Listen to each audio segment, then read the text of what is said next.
12ویں arts اور science کے عزیز طلباء، کل ہم نے 12ویں اردو نئے نصاب کے مطابق روداد نویسی کا مطالعہ کیے تھے۔ تمہید، اس کی حیت، روداد کے خاکے، روداد نویسی کے 4 مراحل دیکھے تھے، جیسا تمہید، روداد کا آغاز، روداد کا درمیانی حصہ یعنی تفصیل، روداد کے اختتامی مرحلہ یعنی اختتامیہ، اور روداد کی زبان۔ عزیز طلباء، آج ہم روداد نویسی کی خصوصیات پڑھیں گے۔ کل کے سبق کا اگلا نصف حصہ کا مطالعہ آج کیا جائے گا۔ جامع اور واضح۔ جامع یعنی تمام نکات کا احاطہ کرنے والی، اور واضح یعنی ایک دم کھلی، کلیئر، وضاحت کے ساتھ، جس میں کوئی چیز ڈھکی چھپی نہ ہو، واضح انداز ہو روداد کا، تاکہ قاری کو اچھی طریقے سے سمجھ میں آ جائیں، پڑھنے والے کو۔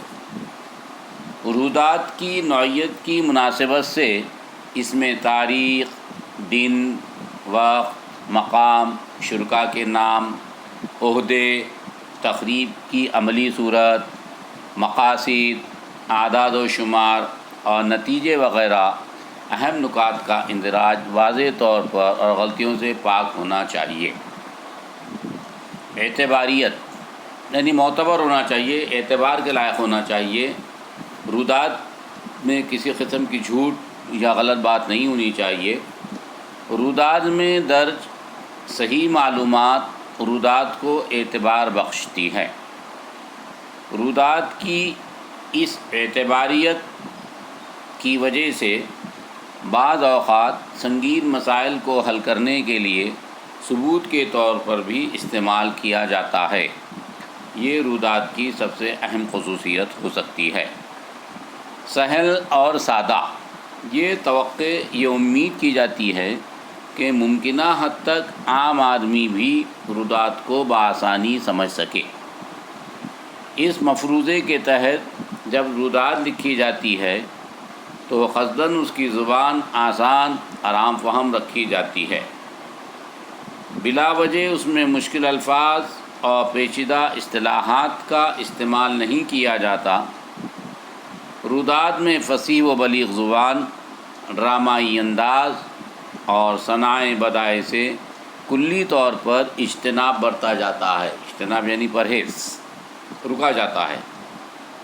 مگر روداد میں متعلقہ علاقے کی زبان، متعلقہ یعنی جس علاقے میں جو پروگرام ہو رہا ہے، جو نشست ہو رہی ہے، جو مشاعرہ ہو رہا ہے، اس علاقے کے لوگوں کی زبان اور وہاں کی اصطلاحات بالعموم استعمال کی جاتی ہیں، عام طور پر استعمال کی جاتی ہیں۔ روداد نویسی کی چوتھی خصوصیت ذخیرہ الفاظ۔ روداد کی نوعیت اور موضوع پر روداد میں استعمال ہونے والے الفاظ کی تعداد کا انحصار ہوتا ہے۔ ثقافتی، ادبی اور کھیل کود پر مبنی مقامی سطح کی رودادیں مختصر ہوتی ہیں۔ البتہ سرکاری اداروں کی سالانہ میٹنگوں کی رودادیں قدرے طویل ہوتی ہیں۔ ان کی نوعیت بھی متعین ہوتی ہے۔ کسی مسئلے یا سرگرمی کے حوالے سے لکھی گئی تحقیقی نوعیت کی روداد یا عوامی مقامات پر قائم صنعتوں، خدمات عامہ، اندرون شہر آمد و رفت کے مسائل کے احوال کافی طویل ہوتے ہیں۔ مثلاً صنعتوں کی روداد، کارخانوں کی روداد، ان کے کام کی، ان کے پروڈکٹ کی، ان کی صنعتوں کی تیاری کی، خدمات عامہ یعنی سوشل عوامی کام کی روداد، آمد و رفت کے وسائل کی روداد، یہ سادی روداد کے احوال کے مقابلے میں تھوڑی طویل ہوتی ہیں، بڑی ہوتی ہیں۔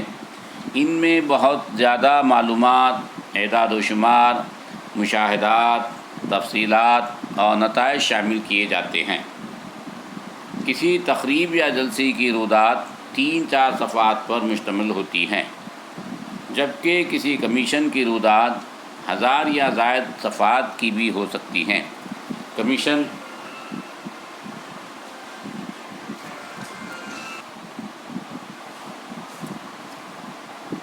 اس کو کیا کروں، سائلنٹ پر لگا دو اس کو۔ ذخیرہ الفاظ چوتھی خصوصیت ہے روداد نویسی کی۔ روداد کی نوعیت اور موضوع پر روداد میں استعمال ہونے والے الفاظ کی تعداد کا انحصار ہوتا ہے۔ ثقافتی، ادبی اور کھیل کود پر مبنی مقامی سطح کی رودادیں مختصر ہوتی ہیں، جبکہ صنعتوں کی، کارخانوں کی، بلدیہ کی، کارپوریشن کی جو رودادیں ہوتی ہیں وہ طویل ہوتی ہیں، وہ ہزار صفحات پر بھی منحصر ہو سکتی ہیں۔ روداد نویسی کی پانچویں خصوصیت غیر جانبداری ہے۔ روداد نویس کو غیر جانبدار ہونا چاہیے، کسی ایک گروپ یا کسی ایک پہلو کو اجاگر نہیں کرنا چاہیے، اس نے بہت باریکی سے جائزہ لے کر روداد کو تحریر کرنی چاہیے۔ روداد کا موضوع کچھ ہو اور کسی بھی قسم کا ہو، ان تمام کی ایک ہی خصوصیات ہوتی ہے، غیر جانبداری۔ روداد نویس اپنے ذاتی خیالات اور ذاتی رائے کو منمانے طور پر روداد میں شامل کرنے کا مجاز نہیں ہوتا، اپنی مرضی کے مطابق روداد نہیں لکھ سکتا۔ حقیقت نمایاں کرنے والی تحریر روداد کی گویا روح ہوتی ہے۔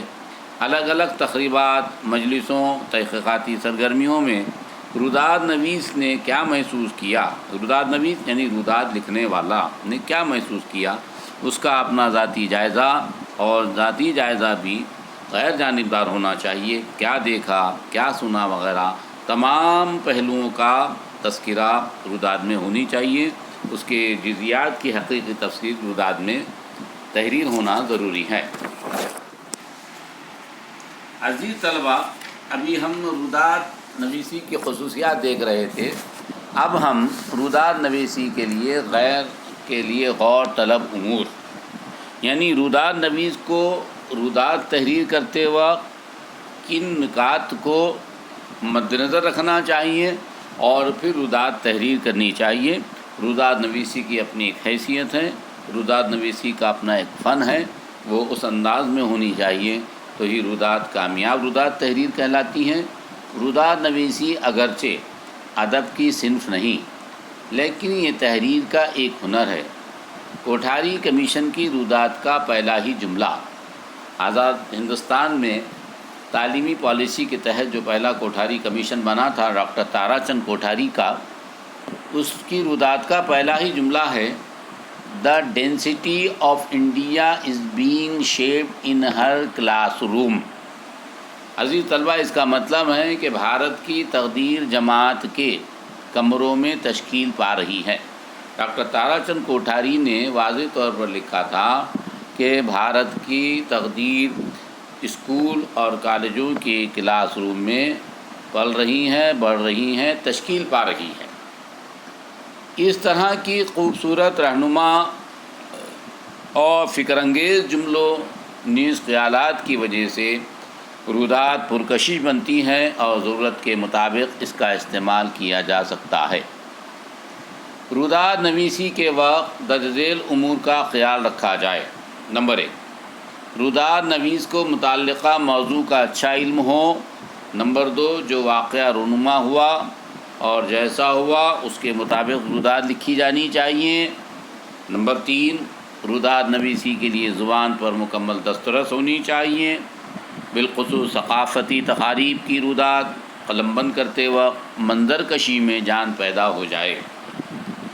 روداد نویس نے اس طرح لکھنا چاہیے گویا کہ کوئی ثقافتی تقریب اپنے سامنے دیکھ رہا ہو پڑھنے والا، اس انداز میں اس کو لکھنا چاہیے۔ اس کے برخلاف تحقیقاتی سطح کے احوال لکھتے وقت مناسب اور موزوں اصطلاحات کا استعمال کیا جانا چاہیے۔ خلاصے کی صورت میں مختصر نویسی کی مشق ہونی چاہیے۔ نمبر 5، تحریر کا اسلوب سادہ، آسان اور فطری ہونا چاہیے۔ اس میں صناعی، ڈرامائیت اور مبالغے کا گزر نہ ہو۔ نمبر 6، شرکاء کے نام اور ان کے عہدے میں غلطیاں نہ ہوں۔ اسی طرح واقعات کے بیان میں تسلسل ہو، سلسلہ ہو، ربط ہو، ایک کے بعد ایک کون سا پروگرام تشکیل پایا، کون سا پروگرام شروع پہلے ہوا، کون سا آخر میں ہوا، کون سا درمیان میں ہوا، اس کا سلسلہ وار ذکر ہونا چاہیے اور ربط ہونا لازمی ہے۔ روداد لکھتے وقت تکنیکی امور، سرنامہ، سرخی، تاریخ، مقام، مہمانان خصوصی کے نام، صدر جلسے کا کون تھا، اس کا نام، عہدے، آنے والے جو مہمان ہیں ان کے عہدے وغیرہ بھی لکھے جانے چاہیے کہ نقل کرنے میں غلطی اور بھول چک نہ ہو روداد نویس سے۔ نمبر 7، روداد نویس میں باریک بینی اور قوت مشاہدے کا ہونا ضروری ہے، یعنی روداد رکھنے والے کا مزاج باریک مزاج، اس کی آنکھ باریکی سے کسی چیز کا مشاہدہ کرنے والی ہونی چاہیے، اور قوت مشاہدہ بھی ہونا چاہیے جس میں روداد کی موضوع کی نوعیت، انفرادیت اور خصوصیات کا مشاہدہ باریک بینی سے کرنے کی مہارت ہو۔ نمبر 8، روداد میں موضوع کی رو میں بہہ جانے والے اپنے خیالات کا اظہار نہ ہو۔ روداد متعلقہ تقریب اور موضوع سے باہم مربوط ہونی چاہیے، وہ نامکمل اور غیر مربوط نہ ہو، مطلب ایک دوسرے سے اس کا ربط ہو۔ جو نکات لکھے جا رہے ہیں پہلے نقطے سے دوسرے نقطے کا ربط ہونا چاہیے، دوسرے نقطے سے تیسرے نقطے کا ربط ہونا چاہیے، اسے کہتے ہیں مربوط روداد، یعنی سلسلہ وار ربط ہونا چاہیے۔ نمبر 10، روداد کی تکمیل کے بعد اس کے نیچے صدر اور سیکریٹری کی تائیدی دستخط ہونے لازمی ہیں۔ جو روداد ہم لکھ رہے ہیں وہ مستند ہیں، وہ بالکل صحیح ہیں، اس میں کوئی غیر جانبداری نہیں برتی گئی ہے۔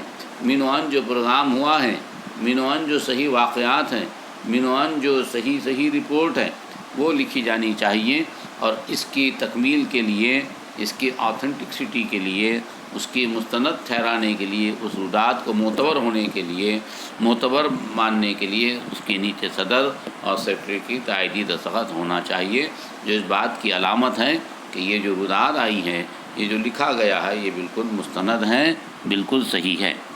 عزیز طلبہ، یہ 10 نکات تھے روداد نویسی کو لکھتے وقت غور طلب امور کے تحت۔ روداد متعلقہ ادارے کی تقریب کی اہم دستاویزات ہوتی ہے۔ کسی ادارے کے کوئی پروگرام کی، کسی ادارے کی کسی تقریب کی، کسی نشست کی جو روداد ہوتی ہیں وہ دستاویز کی حیثیت رکھتی ہیں، اس لیے اس کو لکھتے وقت نہایت احتیاط لازمی ہے۔ ادارے یا دفتر کے کاموں کی طویل مدتی جانچ کے وقت ان کا استعمال کیا جا سکتا ہے، اس لیے اسے محفوظ رکھنا چاہیے۔ عزیز طلبہ، ہم نے روداد نویسی کا کل سبق پڑھے تھے نصف، آج اس کا اگلا حصہ۔ تو ہم نے سب سے پہلے تو اس کی تمہید دیکھے تھے کہ روداد کسے کہتے ہیں۔ اسکولوں اور کالجوں میں تقریری مقابلے، کھیلوں کے مقابلے، ثقافتی تقاریب یا پروگرام منعقد کیے جاتے ہیں، بیت بازی کے مقابلے، کھیل کود کے مقابلے، حمد و نعت کے مقابلے، نظم کے مقابلے، نثر کے مقابلے، تقریری مقابلے، تحریری مقابلے، غرض کے اسکول اور کالج تعلیمی اداروں میں مختلف قسم کے پروگرام سال بھر عمل میں آتے ہیں۔ ان پروگراموں کی، ان جلسوں کی، ان نشستوں کی روداد، اسی طرح سیاسی، سماجی اور مالیاتی اداروں کے پروگرام بھی ہوتے رہتے ہیں۔ ان پروگراموں کے اختتام پر ان کی رودادیں لکھی جاتی ہیں۔ یہ رودادیں مستقبل میں نہایت مفید ثابت ہوتی ہیں۔ ان کے ذریعے قارئین کو منعقد کیے گئے پروگرام اور تقریروں کی تفصیل معلوم ہوتی ہے، اس لیے روداد کی تعریف، اس کی اہمیت، روداد کا خاکہ، روداد نویسی کے اصول، روداد لکھتے وقت برتی جانے والی احتیاطی تدابیر وغیرہ کا علم ہونا ضروری ہے۔ یہ ساری تفصیلات روداد نویسی اور روداد کی قراءت میں مدد کرتی ہیں۔ اس کے بعد ہم نے کل دیکھے تھے کہ روداد کی حیت کی شکل کیا ہونی چاہیے، روداد کا خاکہ کیا ہونا چاہیے۔ روداد نویسی کے ہم نے 4 مراحل دیکھے تھے، جو 4 مراحل مکمل ہونے کے بعد روداد صحیح مانی جاتی ہیں۔ نمبر 1 تمہید، یعنی روداد کا آغاز، اس کے بعد روداد کا درمیانی حصہ جس میں کسی نشست، کسی محفل، کسی پروگرام کی تفصیل درج ہوتی ہے۔ تیسرے میں روداد کو کیسے اختتام پذیر کرنا چاہیے، اس کا اختتام کیسا کرنا چاہیے، اور چوتھا روداد کی زبان و بیان کیسا ہونا چاہیے، اس کی بڑی اہمیت ہے۔ جس علاقے میں پروگرام یا نشست ہو رہی ہیں وہاں کے جو لوگ زبان جانتے ہیں، وہاں کے قاری کی جو زبان ہے اس زبان میں روداد لکھی جائے، اور سادہ سیدھے الفاظ پر مبنی روداد لکھی جائے، عام فہم الفاظ استعمال کیے جائیں تاکہ عام قاری بھی، عام پڑھنے والا بھی روداد کو اچھی طریقے سے سمجھ سکیں۔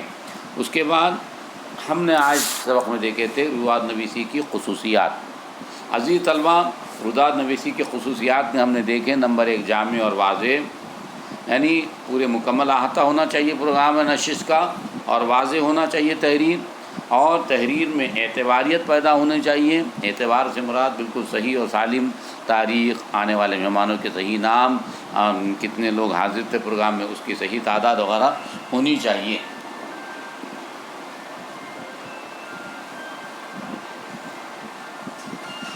نہیں چاہیے چلو یہ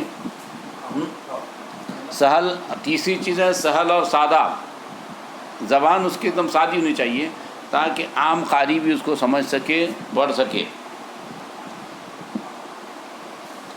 اور ذخیرہ الفاظ، رودات کے نوعیت الموضوع میں الفاظ کی تعداد کا انحصار ہوتا ہے، کم الفاظ میں زیادہ سے زیادہ پیش کرنے کا ہنر رودات نویس کو آنا چاہیے۔ اور پانچویں بات تھی غیر جانبدار، اس میں کسی قسم کی جانبداریت نہیں ہونی چاہیے۔